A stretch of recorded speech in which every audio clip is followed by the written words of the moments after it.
real estate limitations, and endless government paperwork. If you are doing business in the Philippines, those are probably two of your biggest headaches.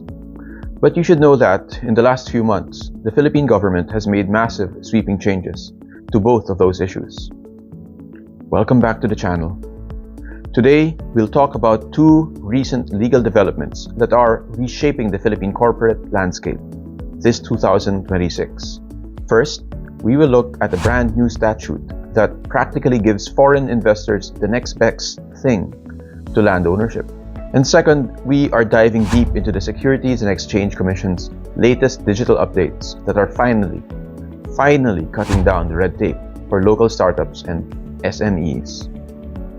Whether you are a foreign investor looking to build a massive manufacturing plant or a local founder just trying to file your annual corporate reports without losing your mind, you need to hear this.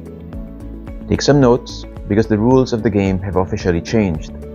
Let's get into it. Let's start with the elephant in the room, foreign land ownership.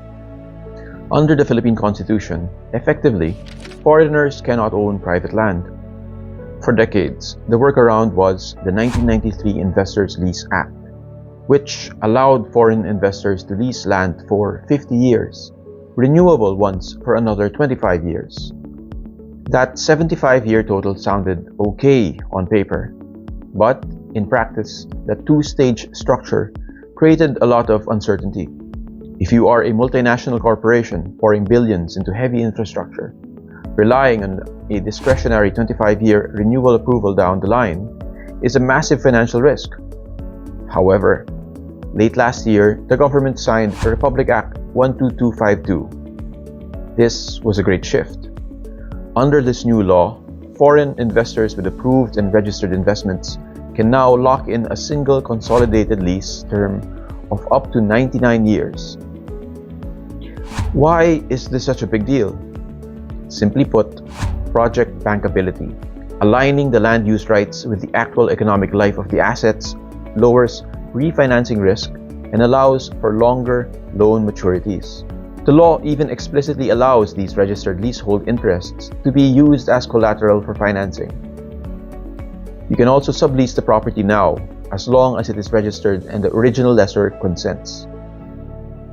This narrows a structural gap between the Philippines and neighboring countries like Singapore, Malaysia, and Indonesia, which for years have offered long-term land tenure to attract foreign direct investment. So who qualifies? This isn't for someone trying to build a personal vacation home. This is strictly for productive economic endeavors. We are talking about industrial estates, factories, agro-industrial enterprises, agriculture, and tourism. For tourism specifically, the law requires a minimum investment of $5 million, with at least 70% of that injected within the first 3 years. And that brings us to the catch. The government is not just handing these 99-year leases out without regulatory guardrails. First, registration is everything. The lease contract must be registered with the Registry of Deeds. Under the statute, this registration is the operative act that makes it binding against third parties. Once registered, it enjoys protection against competing claims and cannot be subject to a collateral attack. Second, the use it or lose it rule. You cannot just lease the land and leave it fallow. If you fail to commence your investment project within 3 years of signing, agencies like the Board of Investments or the Fiscal Incentives Review Board can demand an explanation and flat out revoke your lease. Third, severe penalties. If you use the land for an unauthorized purpose or exceed the limits, the lease is automatically terminated. Furthermore, the new law drastically increases the fines. We went from a maximum fine of 1 million pesos to a new range of 1 million to 10 million pesos, plus potential imprisonment of 6 months to 6 years at the court's discretion. So, it is a serious move to boost foreign capital, but the law has serious teeth to ensure the land actually drives national economic growth. Alright, that concerns foreign investments. But what about the local entrepreneurs? What about the day-to-day corporate grind? If you own a business, you know SEC compliance can be a paper-heavy, exhausting process. But heading into 2026, the SEC aggressively rolled out major updates to their digital platforms and relaxed some of the biggest financial hurdles for SMEs. Here are the 3 biggest changes you need to know to stay compliant and save money. Number 1, the Audited Financial Statements, AFS threshold bump. This is a massive win for startups. Previously, under the revised corporation code, if your corporation had total assets or liabilities of at least 600,000 pesos, you had to submit a formal audited financial statement. Paying a third-party auditor is expensive, especially when your business is just getting off the ground. To align with current economic realities, the SEC just raised that threshold to 3 million pesos. So, if your assets and liabilities are below 3 million, you no longer need an audited statement for the SEC. Instead, you can simply submit your financial statements accompanied by a statement of management responsibility signed by your president and treasurer. That is thousands of pesos saved every year. Just keep in mind, the Bureau of Internal Revenue might still require an AFS for tax purposes if your gross sales exceed 3 million. But on the corporate SEC side, you've been given a break. Number 2, the Harbor System for Beneficial Ownership. If you take away anything from this video, let it be this. Transparency is the name of the game to fight money laundering and comply with global FATF standards. Earlier this year, the SEC launched Harbor, which stands for Hierarchical and Applicable Relations and Beneficial Ownership Registry. Before this, you submitted your beneficial ownership info once a year tucked inside your General Information Sheet, or GIS. Not anymore. Harbor is a dedicated, real-time, web-based platform integrated with your eSecure login. Here is the kicker. Any change in your corporation's beneficial ownership must now be reported to the SEC through Harbor within 7 calendar days of the change taking effect.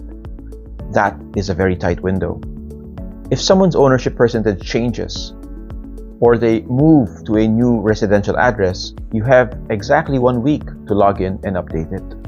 And the penalties for ignoring Harbor are serious. Stock corporations with low retained earnings can face fines up to 500,000 pesos for repeated violations. And directors or officers who fail to exercise due diligence can be slapped with fines up to 1 million pesos. Repeated non-compliance will put your company in delinquent status, meaning you can't get clearances, participate in public procurement, or amend your articles. Do not sleep on Harbor. Number 3, Z.E.R.O. Z.E.R.O. Processing and the end of the Special Audit Report. Finally, let's talk about easing the friction of actually doing business. If your company is doing well and you want to increase your authorized capital stock using cash, you used to need a Special Audit Report, or SAR, if the increase was over 50 million pesos. Under the new SEC Memorandum Circulars, they completely scrapped that distinction. Now, regardless of the amount, a notarized subscription contract will suffice. No more expensive SARs for cash-funded capital increases. On top of that, the SEC is pushing their Z.E.R.O processing system inside eSpark. Z.E.R.O stands for Super Easy Registration Online. This system completely eliminates the need for uploading, physically signing, and submitting paper documentary requirements for registration.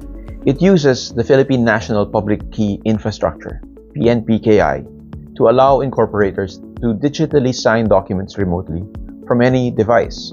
Coupled with the eSecure platform's electronic Know Your Customer face capture, the SEC is genuinely moving toward a completely paperless, secure, and remote corporate registration environment. So what is the big takeaway from all of this? The corporate legal landscape in the Philippines is aggressively modernizing right now. On a macro level, with the 99-year lease under the RA 12252 statute, we are telling the world, come, build here, your capital is safe for a century.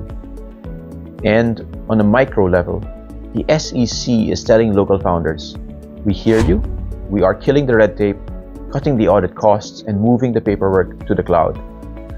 Of course, I have to give the standard disclaimer.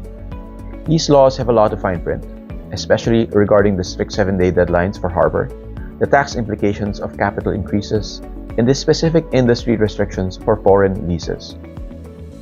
If you are planning a 99-year lease or restructuring your SEC filings, always consult with a licensed lawyer to ensure you're fully compliant and protected. If you found this helpful, please hit that like button and subscribe to the channel. It really helps out. And I want to hear from you in the comments below. Do you think the 99-year lease is exactly what we need to bring for more foreign investors? And have you tried using the new SEC harbor system yet? Let me know your thoughts. Thanks for watching, stay compliant, and I'll see you in the next video.